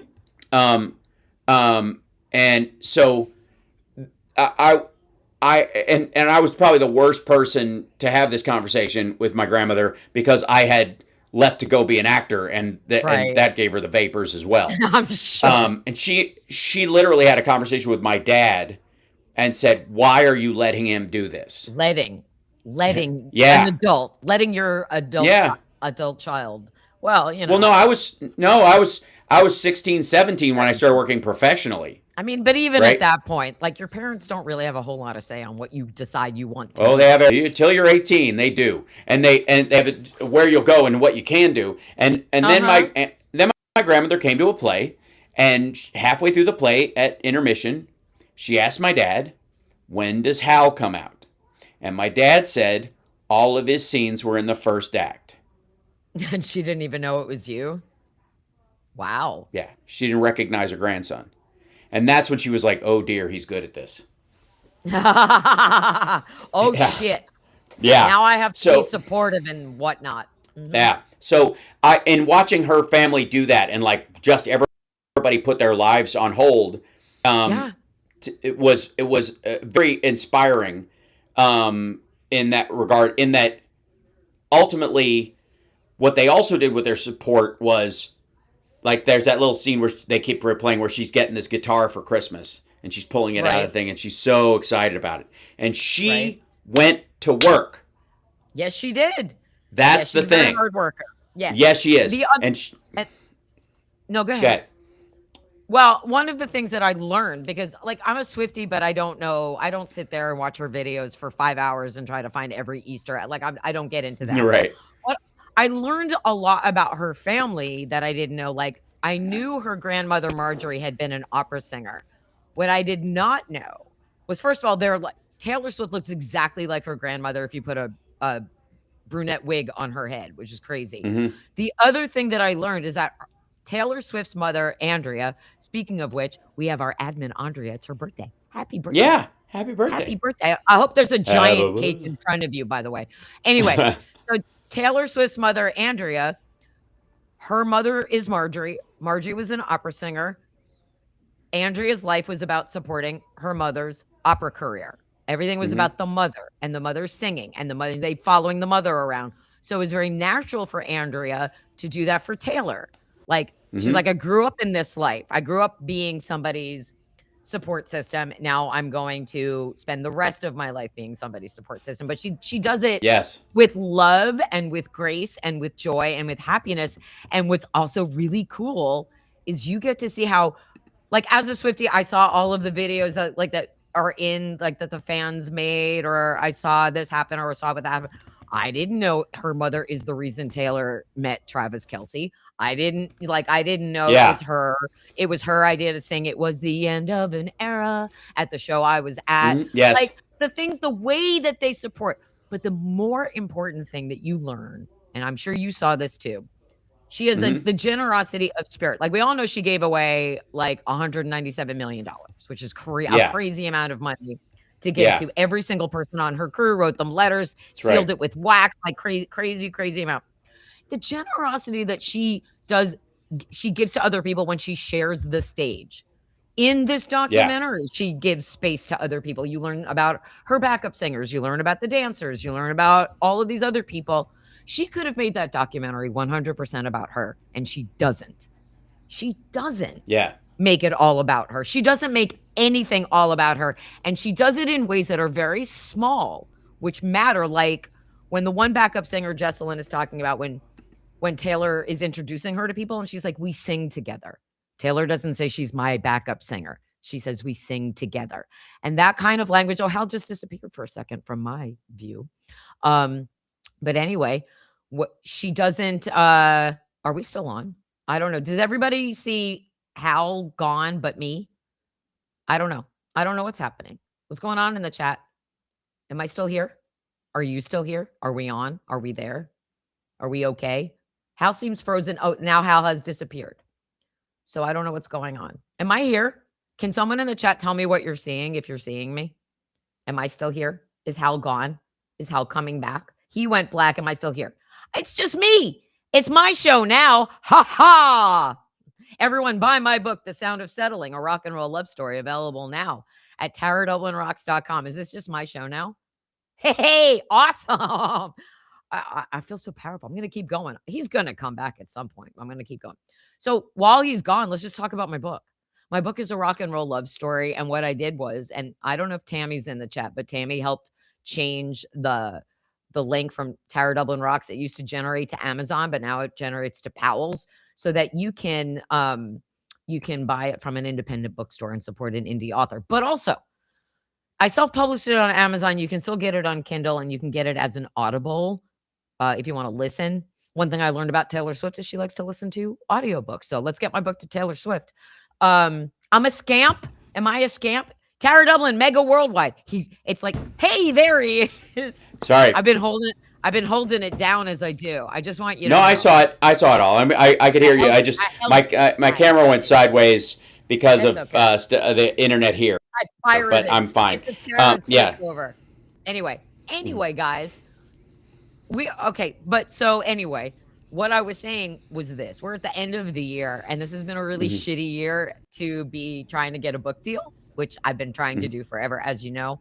It would be amazing if in these last 3 days I could sell some books. I just like to sell some books, whether you want to do it from Amazon and you want the Kindle, you want the audiobook, or if you want the paperback, I would recommend buying it at powells.com through Tara Dublin Rocks. But like the best thing about what Taylor Swift does is be generous and share like you do. Yeah. You share your time, Mm-hmm. your show, your screen, as I will later on Sirius Mm-hmm. XM in sharing my time, my screen. And what I was thinking about when I knew that I was going to be filling in for John on these 2 days was who can I talk to that would make me feel good and make other people feel good. And Mm-hmm. no, seriously. Because again, this we are living in this culture of mean and where Yeah. it's like have more fun shitting on people than lifting them up. And I would really Right. like to not live like that anymore. Mm-hmm. I really would like to not live like that anymore. And as guilty as I've been, I save my anger for the people who deserve it. Right. And I've Yeah. said this Oh before yeah. on your My show anger is that I far too don't, valuable to spend it on people who are right? barely deserve annoyance. And so it's for me, it's like if you're gonna be out here, try to do something good with your time. Try What to a do crazy something notion. not Yeah. well. So That's what we okay, a couple of used to moments that do. I when there were a couple of that when in the Taylor Swift thing when they featured some of her Oh dancers yeah, yeah, I and loved some of the that. musicians and the bass player that she's been working with for a while. Forever. She's had her Yeah. same band her whole career. Right. That says a lot too, because people don't stay working for people who are assholes. After a while, Right. they're like, "Fuck it, I'm not gonna do this anymore." So Right. she's great. And well, I think it's even beyond that because she, like Peter Gabriel or other artists like that, Bjork or whoever, don't have to use the same. They're not in a band. It's not a No, band. Most people couldn't name their musicians, right? unless you've been a follower for a long time or you're a super fan, and they can swap people out Yeah. anytime they want. And the fact that they don't is they get more credit than that. Like some people in bands are stuck together. Um, and in this particular case, she's choosing to use people that she trusts and works with. She wrote an entire album during the Eras tour or whatever. I would also say that that tour was basically an era in and of itself because it was fucking 2.5 years. She Yeah. released 2 albums. Yeah. So, it's really crazy. She went through Mm-hmm. 2 breakups during the tour. She released 2 tour films from the tour where the first one and the last one are different because Mm-hmm. when the tour started, she didn't even have the Tortured Poets Department album out. And I also love that we got to see some behind the scenes recording of The Life of a Showgirl, which is so good. Right. It's and like with 6 hours of there's 6 episodes and there's still for me not enough content. Like I could have watched 6 more episodes. You don't even see Travis Kelsey until the 4th episode Well, because and yeah, she because knows we want to see them together. You hear them talking on the phone, but you don't see them together till the 4th episode because she has so many other people in her life who came before him who have helped her get to where she is. And I loved just the slow build of it all. And what are we going to learn mm-hmm. this time? And what can we glean from this moment? And what can we, and then just watching the final concert, I couldn't find myself in the crowd. I want you to know that my friend Christine came over and we watched and we kept pausing. I'm like, I was like there Right ish, about there. Right. right Yeah. about there. And I know where we were. And because we were in the 13th row of the B stage, I know exactly where we were. And I was with Chris Willman from Variety and Rob Sheffield from Rolling Stone and her Mm-hmm. PR guru, Tree Payne, that Amazonian redheaded goddess, came and visited us Uh during huh. Gracie Abrams' set, which was incredible. And she hugged me. And Chris was like, "This is Tara Dublin." She's like, "Tara," and hugged me like she Yeah. knew who I was, which was Right. amazing. And I still have all of those pictures and videos on my phone, even though I put them in my computer and I can watch the movie anytime I want now.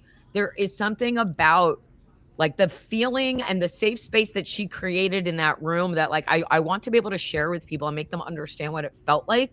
So, and it's again, it's not any different than any other concert you've been to for the band that you love the most. So whoever you are out there watching, Yep. it's you love a band. You love a musician. You love music. Music is a human thing. It belongs to all of us. It connects us like nothing else. And so, what the experience of being in that room, that stadium, that whatever hall, you're singing along to songs that you love with other people who love those songs too. You Yep. can't tell me that she tells the dancers on the final night, we performed for 10 million people. Not Yeah. 10 million people watched a TV show, which is cool. Mm-hmm. 10 million physical human beings in front of them. Yeah. You Mm-hmm. can't tell me how that out of those 10 million, there weren't MAGA people in there. Maybe they left the red Of hats course home not. for the There's a night. lot of them.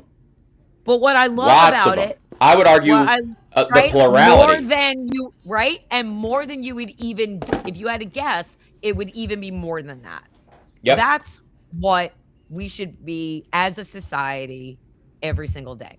We should be a Taylor Swift audience every single day. We should be a concert audience every single day because we are connected as humans. That is beautiful. It's a human experience we can all relate to. And if you treated each other just a little bit the way you felt after a concert, the way we feel after a low bar, during a low bar corral, we just did 3 sold Ultimate out Jam Night on the holiday shows. 20th, right, Amazing. of January. When you're performing with Nerd Halen, that Yeah. is so authentically you at your best, your happiest. You are performing at like you have leveled up. That's like quantum leaping for you when you go from this space of, well, we're mad about this and we're mad about this, but then you get to go on stage and you Yeah. get to share the joy of Van Halen with people for, however long your show is. And they leave feeling better than when they walked in. That's what happens at every concert, right? But at that, one thing that's really special about a Taylor Swift concert is that it is in my opinion, the last 100% safe public space for women, girls, and those who identify as women and girls. So you go there is no judgment, there is full acceptance, there is joy, there is a shared experience of we all love her, she all loves us. The relationship that they have with her is authentic. It's real. And if she was able to meet every single person in every single arena for the time, for the 5 seconds she could give them, she would make them feel like they were her best friend for those 5 seconds. And so that's a life lesson for every single human being. If you can make another person feel good for even 5 seconds and change their day for 5 seconds, that's an I have to say, intention we can all do in a good way. We can make someone's day better. and I think affirmative music, curiously enough for me, has always been heavy, and there's a line in "For Whom the Bell Tolls," which when James sings it, the band stops, which is this take a look to the sky just before you die. It's the last time you will, and it holds. And as a man, I can't tell you how it hits anyone else, but as a man, it's this song is about like the honor of dying for those that you love, and like it's from the perspective of war.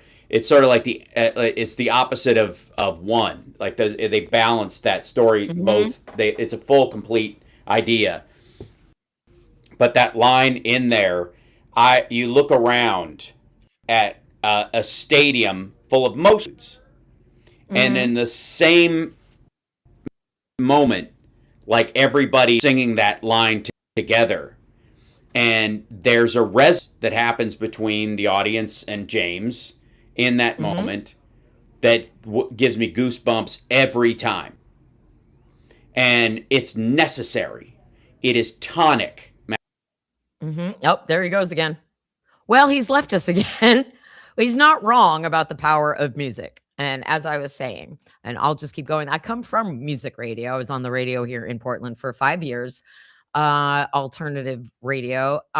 It is the most joyous human experience when you are connecting with another human with music. There's nothing else that does that. And again, like we started the show criticizing the Eagles, and if you like the Eagles, great. I don't feel I need to ever hear Hotel California ever again. There she is.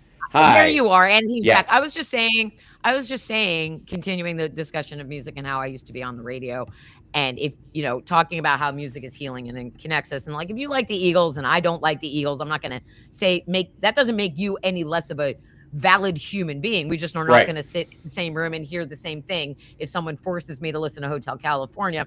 However, I'm fine with other people singing Desperado, just like I'm fine with other people singing Bob Dylan songs because they just seem to do it better than Bob Dylan did. Right. But again, but there's a discussion to be had there where another music person can be like, well, I think this. Well, great. Let's talk about music. And most of the time in a musical discussion, unlike a political discussion, no one is gonna be like, I'm going to fucking kill you because you disagree. You'd be like, dude, Well, really? Okay, the cool. Well, but still, but what about this? And what about that? as It's not the same kind of conversation. It's a much happier and fulfilling conversation to talk about art and music and books mhm. and those good things in life rather than the things that keep us churned up and angry. I would much rather spend time talking about the things that make us happy. I would. as I have often said, I do not have to like what you like to love that you love it. We don't And yuck when it your comes, yum. that's right. When it comes to music, especially, and I don't expect, you know, I'm sorry. I'm what? sorry. Susie Jones in the chat. Kid Rock wasn't as good as Uncle Cracker. They can Well, both it's not be good as yeah, yeah. good. I Anyway, have keep my going. issues with sample artists that basically just take a hit song and just talk over it.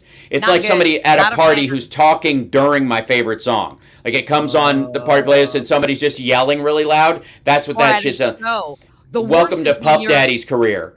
right, Um, or when you're at a concert and like there's a quieter acoustic moment and someone's just yapping behind you. Like mhm. when Dave Grohl does an acoustic Everlong and someone's behind you going, "Yeah, man, I saw the Stones back in Right, yeah, '82," yeah. and you're like, Shut "Shut up. the Right. entire fuck up, man." Anyway, Yeah. continue. Well, yeah. So, but when it comes to like certain songs, and by the way, when it comes to Bob Dylan songs, I insist that everyone go out and listen to Sam Bush's version of "Girl from the North Country."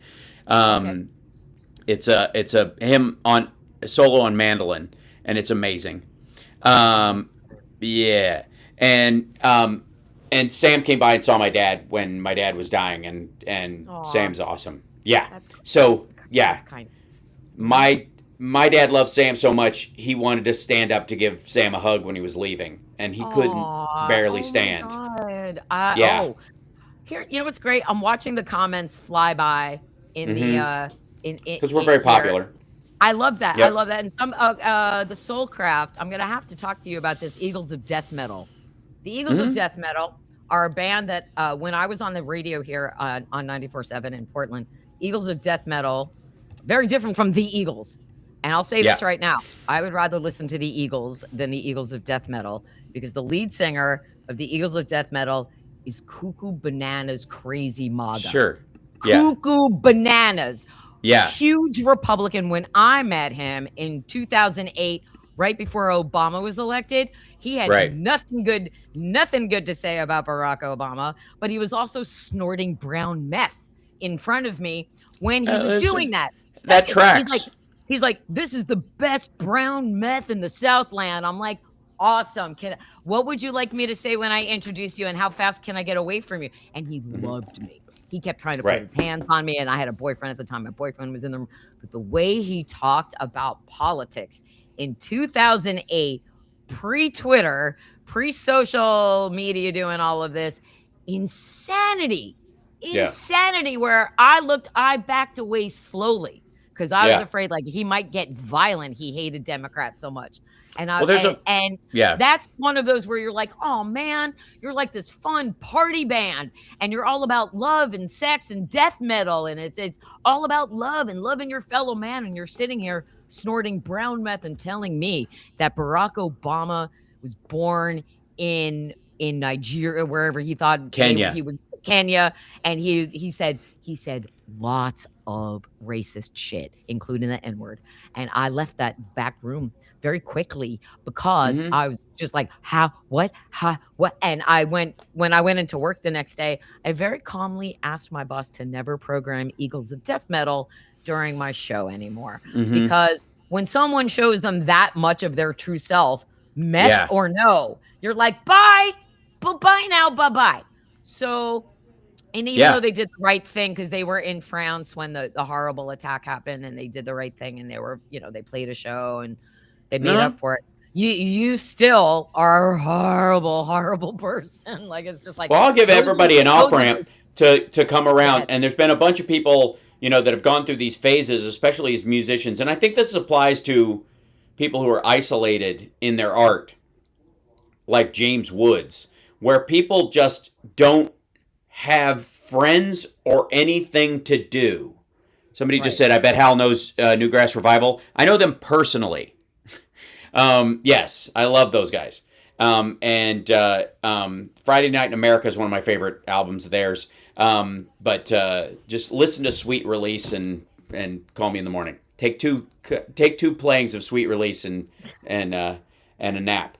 And but there are a lot of these people where you can see they get this kind of insulated experience, and they used to just go mad in other ways in the 50s and 60s. This is just the new version of that trapped madness that some artists and some famous people find themselves in, where they start they have trust issues. They have, because of loyalty experiences in their life, so they start retreating into their mansion. Well, they didn't used to be able to watch a shit ton of YouTube and Alex Jones shows, right? But now they Right. can, right? Right. And I'm not, by the way, this is not excusing their behavior. I'm just saying I know where it comes from.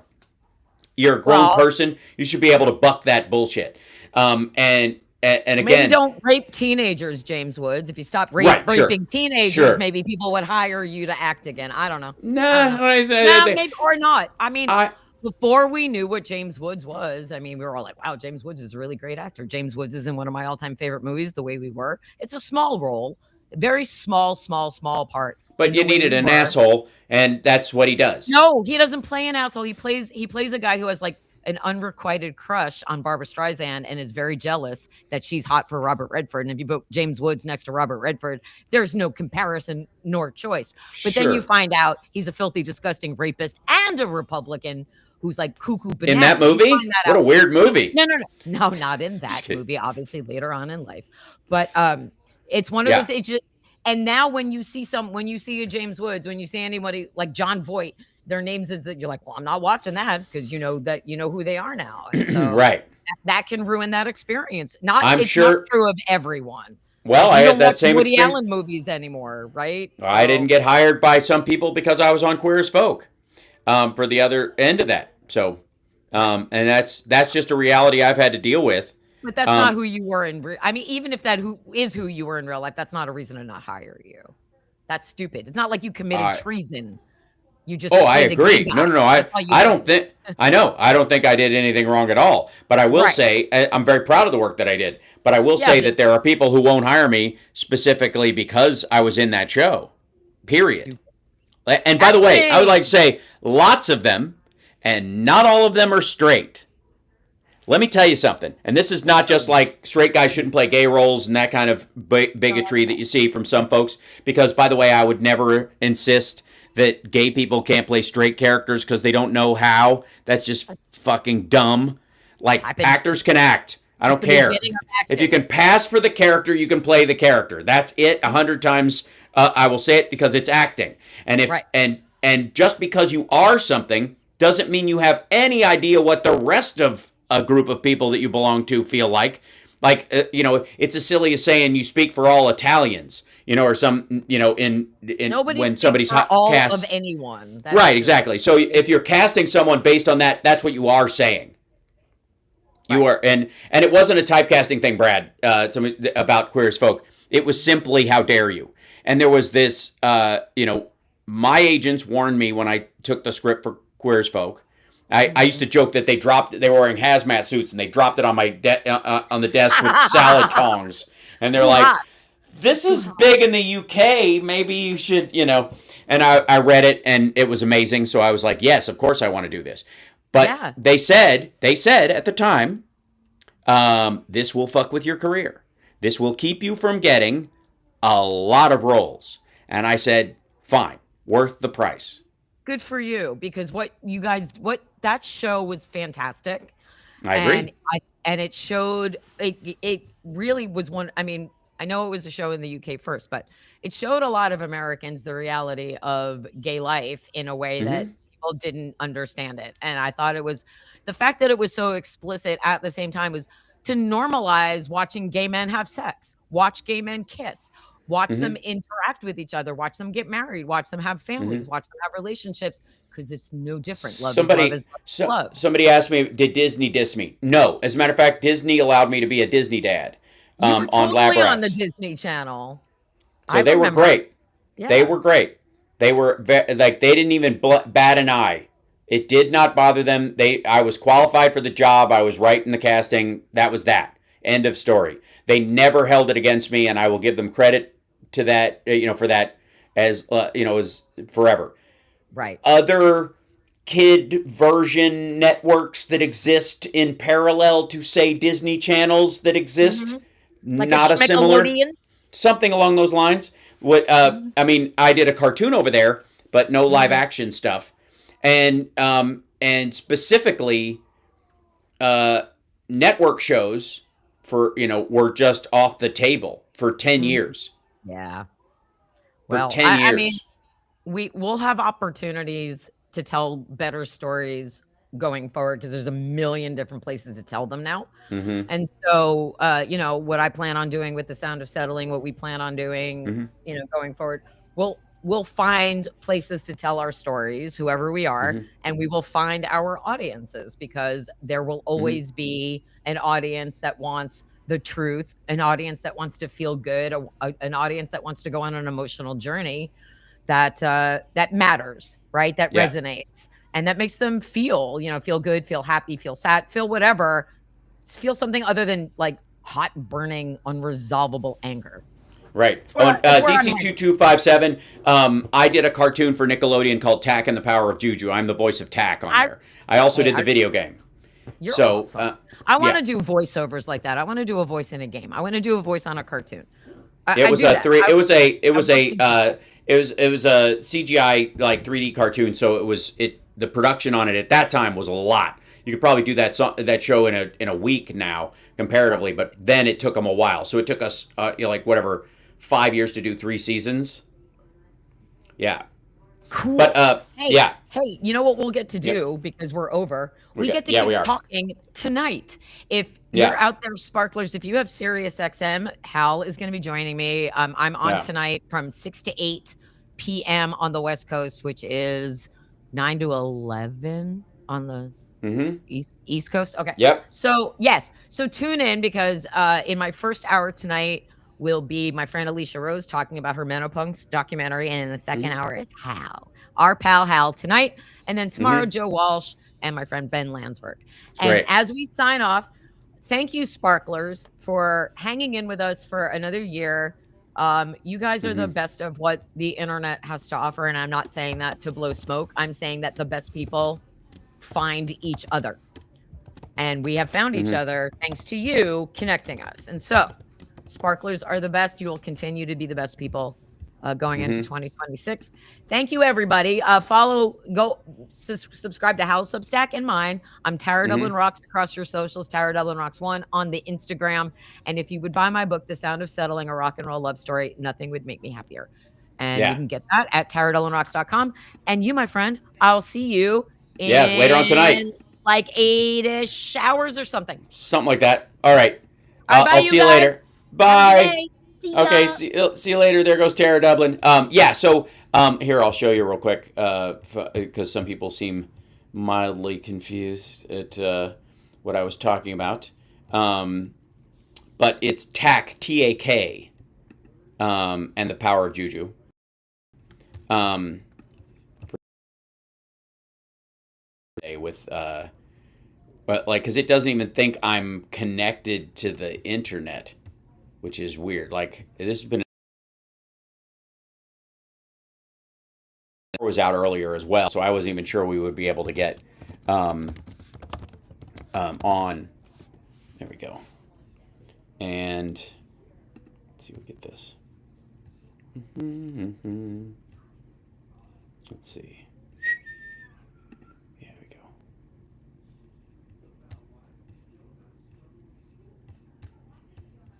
go. Here you go. This is, I think I can do a screen share.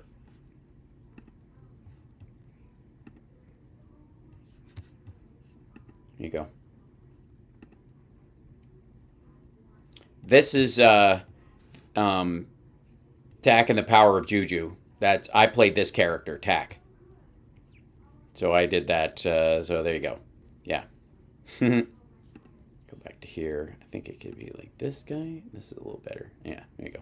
So yeah, Tak and the Power of Juju. I did that for Nickelodeon.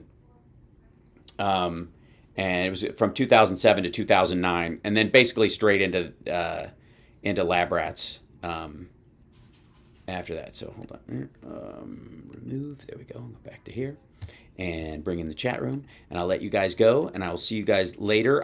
We're trying to figure out what our schedule is today because for the afternoon show because the weather is messed up here, and so we've got to be able to get family around and that kind of stuff. And I'm going to do the show later on with Tara, but I will be doing an afternoon show. It just might be off an hour or so in either direction. I'm working that out now, so I'll let you guys know and post as soon as I can. But I will see you this afternoon, and I appreciate you guys, and you're awesome. And hit the like, share the show, and we'll see you later and all that stuff. And yeah. All right, I'm out. There we go. Now let's see. You can turn this guy off and.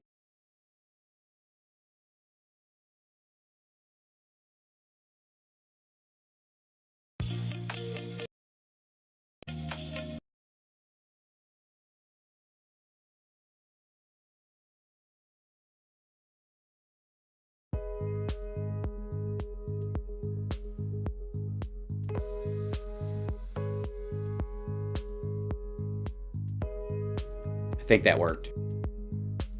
Hit the like, share the show. See you later. Okay, bye. No, I'm serious. I'm really going to go this time. Okay, bye.